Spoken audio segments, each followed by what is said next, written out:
This is a tremendous matchup. This is a matchup where the Utah Jazz can put the rest of the NBA on notice that they are a team that is going to be one of the best teams in the league, that them being the number one team, having the best record in the NBA, number one in the West, rolling the Memphis Grizzlies was not a joke. You have Rudy Gobert, Mike Conley, Donovan Mitchell. You have a deep team, Georgia Niang. You got Ingles, the sixth man of the year, and Jordan Clarkson. This is a team that if they can defeat the Clippers, this will put them on the map.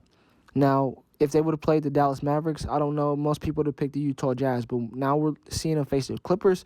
This is a matchup that I am picking the Clippers to win the series. You have two wings in Kawhi Leonard and Paul George, who the Utah Jazz absolutely have no answer for. And one of those guys are going to have their hands full with Donovan Mitchell, and I do believe that they can contain Donovan Mitchell. Now, we've seen Donovan Mitchell go off for 50-plus points and gets points here and there, but he is not he's not as good as an offensive player as Luka Doncic. He cannot gash it from three, and I think that the Utah Jazz has better three-point shooters than the Dallas Mavericks, but Donovan Mitchell is not as good as Luka Doncic, and I think that's going to be the difference. They will be more willing to let Donovan go off than having to deal with Luka. This is an easier matchup for them. Now, the question I have for the Clippers is, how are they going to stick Rudy Gobert? Even though Rudy Gobert is not an offensive threat, he is still a problem. He can rebound, and this is not a Porzingis and playing Boban. This is Rudy Gobert. They have Derek Favors. They have size. That's going to be a true testament to what the Clippers can do, because if the Utah Jazz can out-rebound the Clippers, they're going to win the series.